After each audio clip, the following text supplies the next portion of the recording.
네, 심여러분 안녕하세요. 오늘은 그 제천 단양에 이제 시민분들과 이제 국민분들이 그 대한민국에서 그 최고의 그 독수리로 계셨던 전 경찰 김기용 경찰청장님이 제천에서 활동을 많이 하고 계세요. 그래서 우리 그 경찰청장님이 지역 발전에 대한 어떤 소신과 그리고 이제 이 청장님의 그 눈빛에서 나오시는 이 또 이렇게 선한 또 이미지 등등 해서 이렇게 지역민들이 많이 궁금해 하시는데, 저는 좀 편하게 좀 오늘 말씀을 좀 이렇게 좀 시민들에게 추석 명절도 맞이해서 좀 토크식으로 해서 정말 한번 뭐 일단 뭐 저기 인사 메시지 한번 하죠. 저 시민 추석 맞이. 여러분 안녕하세요. 민족의 큰 명절인 추석이 다가왔습니다. 우리 지역에서 계시는 분들이나 또 외지에서 수고하시다가 고향을 찾으신 우리 제천 단양 지역의 여러분들 이렇게 화면으로 뵙게 돼서 참 반갑습니다. 즐겁고 행복하고 평온한 그런 명절 되시기를 기원하겠습니다. 네, 좋은 말씀 고맙습니다. 총장님, 근데 이제 제천에서 이제 태어나셔가지고 그 어린 시절 참 이렇게 배도 많이 고프셨잖아요. 그 시절에는 뭐 다른 분들도 배도 많이 고프시고 수제비도 잘 못 드시고 이제 이러시는데, 아무튼 그 좀 다른 분들도 그랬겠지만 어려운 환경에서 이렇게 극복을 하셔가지고 왜 남당 초등학교 다니시고, 근데 집이 맨 처음에 어디 사셨었나요? 지금 대한통운 지나서 역전해서 대한통운 지나서 있는 그 원화산이라고 지금 있어요. 산 하나 뭉개진데 그쪽에서 제가 태어났고 그쪽에서 쭉 살다가 거기서 남당 국민학교 그 당시에 이제 다니다가 이제 결국 3학년에서 4학년 그 시기쯤 같아요. 정확하게 기억이 안 나는데 그 시기쯤에 제가 이제 가정 형편상 이 가족들이 이제 출향을 하게 됐죠. 그래서 서울로 이제 서울, 경기도 뭐 이런 데로 이제 댕기면서 객지 생활을 소위 이제 하게 되는 거죠. 그 이제 이삿짐 그 이렇게 하는 것도 기억이 다 나시겠네. 그럼요. 그럼 뭐 타고 가셨어요, 그래 이삿짐? 주로 그 당시 이제 3륜차 뭐 이런 3륜 바퀴 3개. 옛날에는 그랬고 리아카로 이제 또 뭐 같은 동일 그거 있으면 또 리아카로 막 수십 리길 날리기도 하고. 그래 이제 서울 가셔가지고 어린 시절에 뭐 정말 뭐 배도 많이 고프시고 이러시면서 뭐 구두 닦기도 하시고 이러면서 책도 왜 책에 보니까 운명한 비켜라 내가 간다 세상에 어떤 풍파를 다 헤치고 이제 이 파도가 밀려오면 그 파도를 타고 계속 이렇게 전진하셨는데, 어떤 거 좀 뭐 대표적인 스토리 좀 이렇게. 저는 어렵게는 살았습니다만 구두 닦기는 안 했어요. 안 하고. 신문 배달. 신문 배달하고, 그 다음에 식당에서 이제, 그, 배달. 또 식당에서 뭐 이제, 그릇 닦는 거, 설거지. 아라이라고 했던, 그런 뭐 일본식 표현입니다만, 그런 것을 수년간 했죠. 아, 그래요? 네, 수년간 하다가 이제 어느 날 이런 몇 가지 이제 충격적인 뭐 스스로 그 나이에 와닿는 게 15살, 16살 이 시기니까 그래서 이제 손에 이제 무좀이 좀 생겼어요. 손에 습진 그런 게. 그래서 이제 그 계속해서 설거지를 하다 보니까 그래서 이제 그런 사건을 계기로 또 그 사건이 이제 생기기 전에 꾸준하게 이제 그 젊은 어린 나이에 그 아이가 이제 계속 상처를 받는 거죠.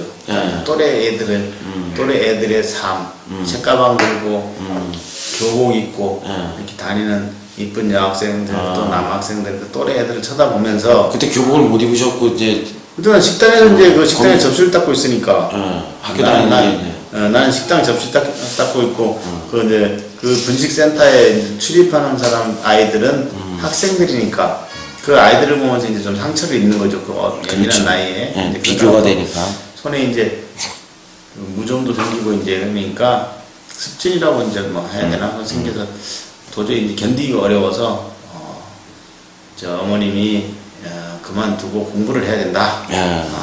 그래서 이제 몇 살 때요 그때가 실례지만 한 15, 6살 열- 때 됐죠.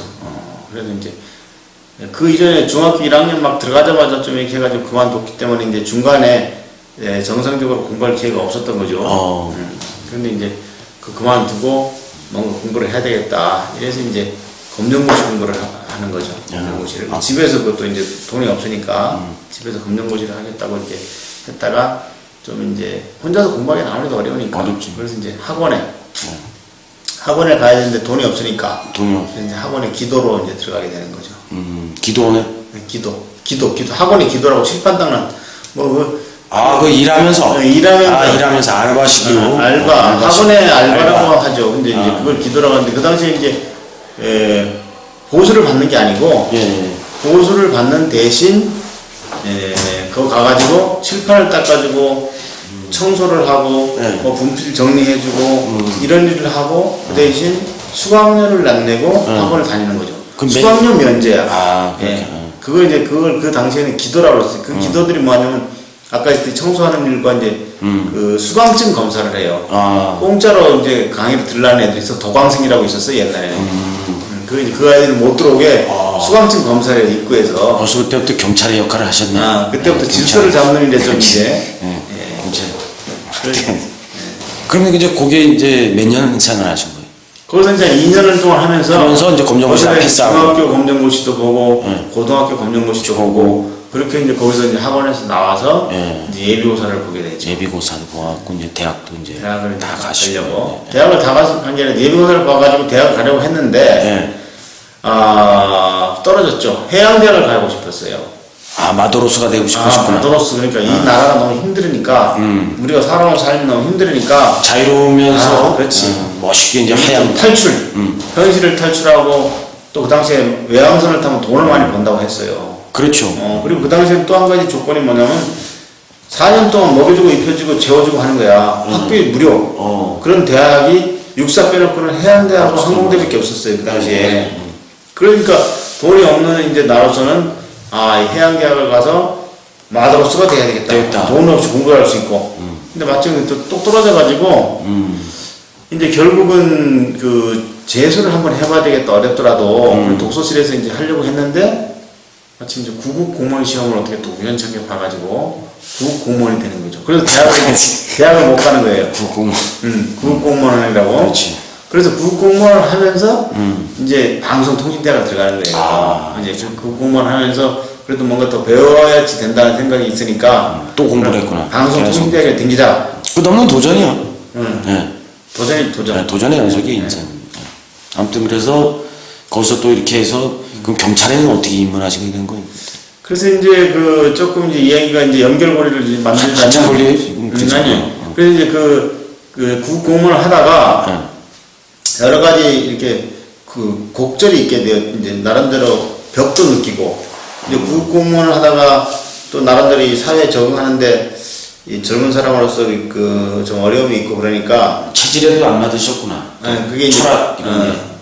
철학이라기보다는 하여튼 여건이 좀 안 맞았어요. 안 맞아서 거기를 그만두고 또 다시 이제 한국전력이라는 데 들어가요. 한국전력. 거기는 그 또 더 셌잖아요. 뭐 세다기보다 이제 벌어놓은 돈이 없고 내가 그 당시에 이제 국공은 그만두고 공부를 더 하고 싶었는데 벌어놓은 돈이 없으니까 몇 개월 공부를 하다가 도저히 이렇게 좀 안 되겠다 싶어서 다시 이제 직장을 구하는 거죠. 그런 과정에서 한국전력에 들어가서 한국전력에서 또 한 2년 근무를 해요. 그것도 이제 그렇게 하면서 저축을 좀 해가지고 거기서 이제 고시를 도전하게 돼요. 내가 한국전력에서 있으면서 여기서 내가 계속 고시. 여기서 계속 내가 썩을 수는 없다. 그죠.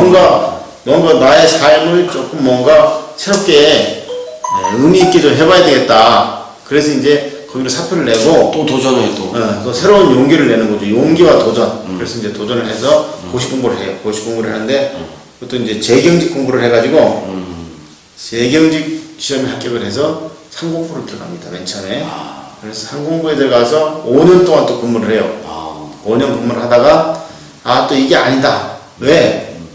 나는 굉장히 어렵게 살았고 우리 형제들도 다 어렵게 살았고 내가 그동안 살아오면서 사귄 사람들 검정고시 공부한 사람들, 학원에서 기도할 때 만난 친구들, 또 공무원하는 사람들, 방송통신대학교 다니는 사람들이 다 서민들이에요.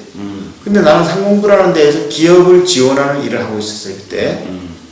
뭔가 나의 삶과 안 맞는 것 같아서 이 서민들의 삶과 좀 같이 할 수 있고 서민들의 좀 애환을 들어줄 수 있는 직업이 뭐냐 이 고민을 하다가 결국 이제 경찰이라는 생각을 하게 돼요. 그래서 나이가 그때 35이 넘었는데 상공부 꼭 괜찮은 자리에서 경찰로 옮기는 것도 또 다른 도전이죠. 그렇죠. 도전과 좀 용기가 필요했어요. 그래서 그 당시에만 해도 이제 모든 이제 뭐 우리나라가 30년 전이니까 인사나 이렇게 공정하게 잘 되지 않는 시절이었고 그래서 나같이 학연도 없고 지연도 없고 혈연도 없는 사람이 근데 경찰이나 이런 큰 조직에 들어가서 제대로 생존을 하겠느냐 이렇게 이제 고민하다가 결국 결심했고 그래서 이제 경찰로 옮겨서 이제 열심히 일을 해서 이제 마지막에 경찰 청수까지 하게 된 거죠. 이게 지금 좀 이렇게 이렇게 큰 아웃라인으로 얘기하셨지만 이 우여곡절한 스토리가 많겠어요. 보니까. 네, 남자는 또 남자는 인생 스토리가 좀 있죠. 자, 그리고 이제 그리고 이제 마음 먹고 이제 제천을 내려와야 되겠다. 이렇게 이제 결정하시게 된 거는 어떻게 이제? 이제 경찰청장을 이제 그만두고 나서 이제 저의 삶을 한번 정리해봐야 되겠다는 생각을 했어요. 그래서 제가 이제 자서전을 하나 쓰게 됩니다.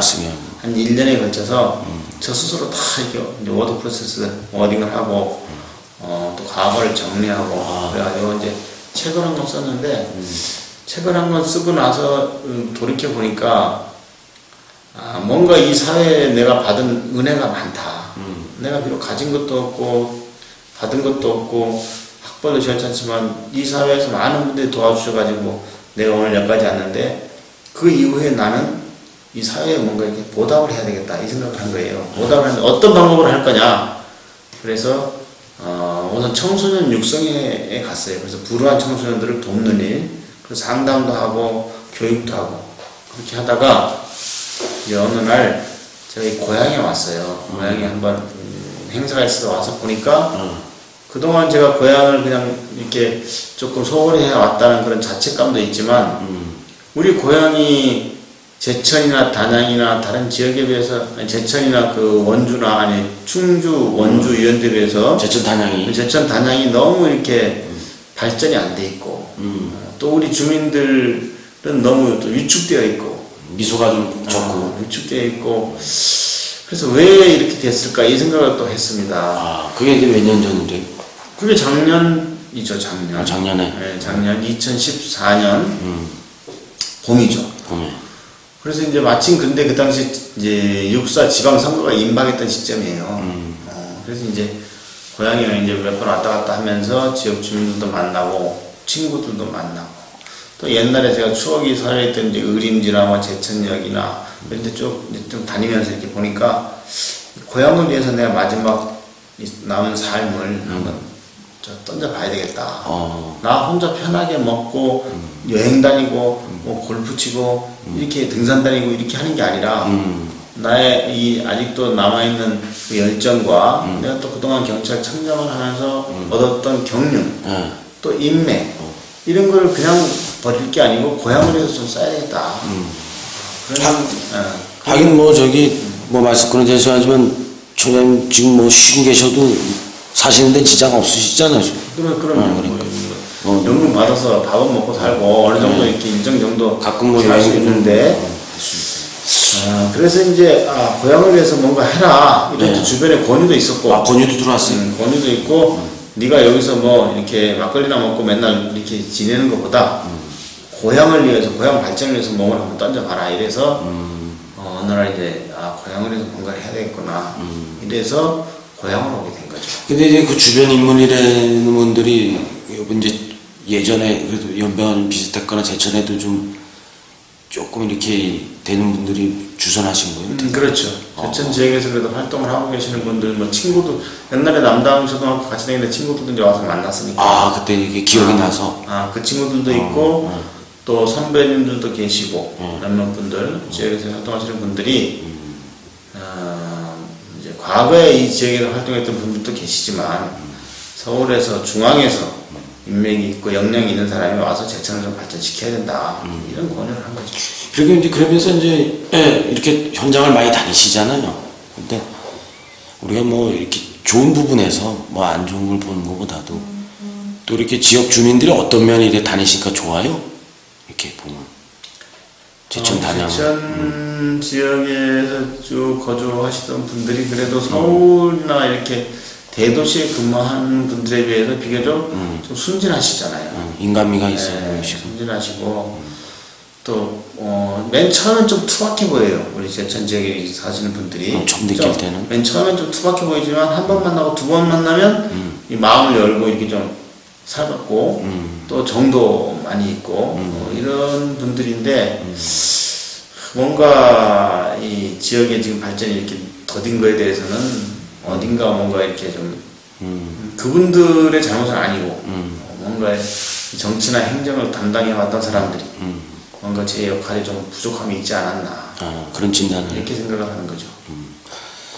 그래서 지금 얼마 전에 또 총장님 같은 분들은 젊은 사람들하고도 또 이렇게 소통을 한다 그래서 우리 이제 지역에 이렇게 전문인들도 이제 만난 걸로 알고 있는데 뭐 대한민국의 이제 지금 청년 뭐 문제도 이제 사실 정책으로 지금 많이 대두되고 있지만 유달리 이제 제천의 이 단양 청년들이 어떤 그 좀 심리적으로나 경제적으로 좀 어렵지 않습니까? 그래서 그런 부분에 조금 뭐 자세한 건 아니더라도 뭐 뉘앙스라도 좀 하나 어떻게 뭐 희망의 메시지를 좀 그 아주 어려운 대목이죠. 제가 방송통신대학교의 그 리더스 클럽이라는 데에서 또 특강을 한 적이 있어요. 또 제가 여기 청주대학도 갔었고 서울의 대학도 갔었고 몇 군데 대학에 특강을 하면서 가지는 그 마음이 늘 안타까움이에요. 옛날이라고 지금보다 뭐 훨씬 쉽지는 않았지만 그래도 옛날에는 이제 제대로 된 일자리가 어느 정도는 있었는데 공부를 열심히 하고 대학을 나오고 하면 또 고등학교를 나와도 일자리가 많이 있었는데 지금은 제대로 된 일자리가 거의 없어요. 다 비정규직이고 그나마도 취업할 데가 거의 없으니까 우리 아이들한테 무조건 열심히 해라 이렇게 말만 하기에는 옛날하고는 사정이 좀 다르다. 그래서 이 문제, 청년 실업 문제가 지금도 문제지만 앞으로 가면 갈수록 더 문제예요. 일자리 창출이 안 되는 거예요. 일자리 창출이. 공장이 온다고 꼭 일자리가 뭐 수백 개 일자리가 생기는 게 아니고 몇십 개 일자리 다 기계화되니까.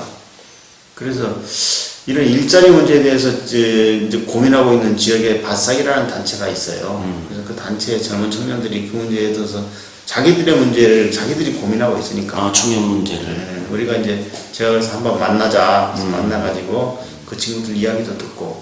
같이 먼저 이렇게 만나자고 제의하신 거예요? 네, 그래서 같이 이제 소통도 하고. 그래서 그 친구들이 고민하는 지점이 또 제가 지금까지 생각해왔던 그런 고민한 지점도 거의 뭐 같은 이야기예요.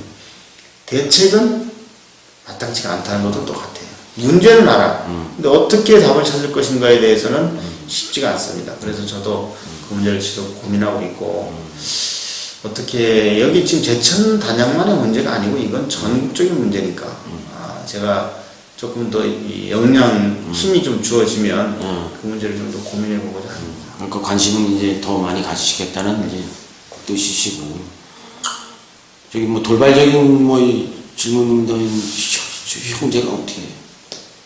우리 오남매입니다. 그럼 몇째세요, 그럼? 오남매 가운데. 셋째. 그러면 이제 남자분이 두 분이세요? 삼남 이녀. 삼남. 네. 제가 형제로 봐서는 굉장히 다복하죠. 왜냐면 위로 누님 한 분, 형님 한 분이 계세요. 아래로 여동생 하나, 남동생 하나. 있을 게 다 있는 거야. 글쎄, 이거 뭐 누님 오빠, 누님 형님, 여동생, 남동생. 보통은 이게 다 갖추기가 어려워요. 슬라이 자제분도 밑으로 저는 딸만 둘 뒀어요. 딸도 있고 열심히 하시는 것 같은데 전문직인지 뭐 아주 뭐를 전문적으로 이렇게 뭐 직업이 저요. 저 딸들 잘하시지. 딸들은 지금 다 학교에 다녀요. 선생님. 학교 학생.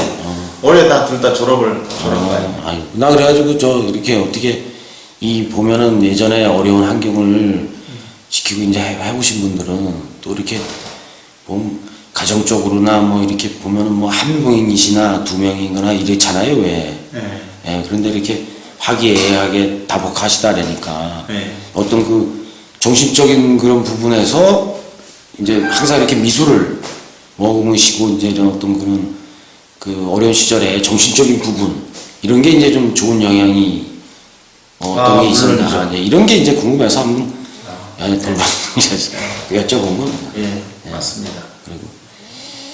그리고 단양 군민들에게는 또 어떻게 뭐 좀 그 정책 이번에 미래 발전 연구소 연구원. 미래 발전 연구원. 그리고 제천 단양 미래발전연구원이니까 이제 단양도 뭐 제천과 거의 이제 같은 그 경제권 내에 들어있다고 보고 단양도 제천 못지않게 발전이 좀 더딘 지역이잖아요. 그래서 단양은 단양대로 제천과 또 다른 특색이 있습니다. 그게 좀 관광 쪽으로 많이 특화되어 있는데 그쪽은 그쪽 특성에 맞는 뭔가 발전 대책을 또 고민해야 된다 이렇게 보고 있고 조금 더 구체적으로는 이제 그 지역 주민들과 함께 우리 또 연구원에서 같이 고민을 해봐야 되겠죠. 정책 아웃라인은 저번에 제시하셨죠? 그건 이제 아웃라인이라기보다는 그냥 분야만. 분야만. 그러니까 이런 여성 노인, 청소년 이런 각각의 분야에 대해서 우리가 앞으로 이 연구원에서 고민을 해야 되지 않느냐. 이런 이제 분야만 이제 우리가 검토를 한 것이고 그 각각의 분야에서 특정한 주제는 이제 현 전문가들하고 상의를 해서 주제를 선정하고 또 거기에 맞는 대안을 또 연구하고 이렇게 하려고 합니다. 중요한 많으신 분들이 이제 그 갑옷 출사표를 던지면서 나중에 갑옷의 색깔을 어떤 색깔로 할지 결정을 언제쯤 할 것이냐 갑옷 색깔. 근데 이제 그런 부분은 아직 이제 뭐 이미 정하신 분들도 있고 정하지 않은 분들도 있는데 정하지 않았다고 해서 그 내심에 뭔가 이렇게 이렇게 뭐 변동성을 가지고 있는 건 아니고 어느 정도는 이미 갈 길이 정해져 있다고 봐요. 각각의 갈 길이 정해져 있다고 보는데 언제 어떤 방식으로 그것을 이렇게 표출하느냐 하는 것은 조금 시기를 두고 각각의 어떤 사람에 따라서 다르니까 그건 좀 시기가 좀 다를 수도 있다 이렇게 말씀드릴 수 있어요. 뭐 제가 뭐 말씀 안 드린 것도 있으면 한번 좀 해주시고 제가 좀 시민들에게 뭐 당부의 말씀이나 무엇보다도 우리 이제 대한민국 경제가 많이 어렵고 더 심각한 것은 앞으로도 더 나아질 기미가 별로 없다는 거죠. 이게 고민입니다. 지금 중국 경제도 어렵고 제가 경제학을 공부를 했고 재경직을 고시 공부를 했고 상공부에서 기업을 육성하는 일을 5년을 했어요. 그래서 이 기업의 어떤 발전, 기업의 육성 이런 데 관심이 많은 사람인데 문제는 전 세계적으로 너무 어렵고 이것이 제천이나 단양까지 영향을 미쳐서 우리 지역에 계시는 분들이 굉장히 어렵다. 또 앞으로도 이게 쉽게 나아질 기미가 보이지 않는다. 이게 이 지역을 위해서 봉사하고자 하는 사람은 모든 사람들이 아마 고민일 겁니다. 어떻게 이걸 풀어야 될 것인가. 문제는 우리 지역에 계시는 주민들과 다 같이 뜻을 모아서 서로 조금이라도 지역 발전에 도움이 되는 일에 동참하고 힘을 합해서 이 어려움을 해결해 나가야 된다. 그래서 우리가 작은 일에 서로 자꾸 다투고 힘이 분산되면 이게 될 일도 안 되니까 우리가 어떤 일에 뜻을 모으면 그 일에 그러니까 지역에 무슨 뭐를 개발한달지 또는 뭘 설치한달지 뭐 기업이 유치한달지 또는 뭐 의료시설을 유치한달지 어떤 일에 대해서도 서로 허심탄회하게 토론하고 거기에 따라서 결정에 따라서 또 이렇게 마음을 모아주는 그렇게 해야 지역이 발전하지 우리가 서로 나뉘어가지고 뜻이 달라가지고 서로 다투기만 하고 이렇게 해서는 더 어려울 때다가 더 어려워진다. 그래서 이런 부분에 우리 이 주민들과 조금 더 소통하고 그래서 뜻을 모을 수 있는 그런 어떤 활동들이 앞으로도 필요하겠다 이렇게 생각이 됩니다. 오늘 뭐 이렇게 선생님 연휴 시작이고 바쁘신데 특별히 이렇게 출연해 주셔가지고 이렇게 뭐 시간 동안 좋은 말씀 해주셔서 고맙고요. 또 그리고 이제 저쪽에 이제 제가 카메라를 돌려보면 사진에도 이렇게 보면 이렇게 현장에서 이렇게 런닝구만 입으시고 이래 얘기하시고 이래 이제 수탈한 모습도 저런 저런 부분도 어떻게 이제 가까이 가려고 하는 하나의 내 자신을 또 내려놓는 용기일 수도 있는데 좀 어디 이렇게 막 다니시다 보면 혹시나 이렇게 좀 예의 없고 이러신 분들도 혹시 뭐 간혹 있을 수도 있는데 잘 이렇게 어떠세요 좀 현장에 가보니 그런 분 없는 예의가 없다기보다도 좀 스스럼 없이 그러니까 서스럼 없이 그러니까 긍정적으로 받아주신 스스럼 없이 이렇게 스스럼 없이 대화하고자 시도하는 분들이 계시는 거죠. 그래서 이제 그런 부분에 대해서는 제가 그런 부분에 대해서는 저도 기꺼이 같이 소통하고 또 이제 옛날로 돌아가는 그런 기분으로 우리 어렸을 시절로 돌아가는 기분으로 이렇게 하니까 뭐 큰 어려움은 없습니다. 이 모자도 이렇게 딱 쓰시고 또 이럴 땐 또 이미지가 또 달라 보이시더라고요. 그리고 현장에서 같이 그래서 이렇게 모자는 멋있게 쓴 게 아니고 이제 해가 너무 나서 제가 이게 눈이 이게 썩 그래서 해가 나면 눈 뜨기가 어려워요. 그런 게 또 있어요. 그래서 이제 그 선글라스 끼고 다니면 좀 너무 심하고 그러니까 모자라도 이제 쓰려고 하는 거죠. 그렇구나. 선글라스 끼면 아무튼 이제 한가위 추석 잘 보내시라고 또 좋은 말씀 한마디 마무리 발언 해주시죠. 좋은 말씀 해주시죠. 예, 여러분 정말 민족의 명절인 추석 정말 소중한 가족들과 좋은 시간, 뜻깊은 시간 보내시고요. 요즘 조석으로 날씨가 많이 쌀쌀해졌습니다. 무엇보다 건강에 유의하시고요. 건강 챙기시면서 남은 한 해 잘 정리하시고 뜻하는 모든 소망이 이루어지시기를 진심으로 기원하겠습니다. 감사합니다. 네, 좋은 시간 감사합니다.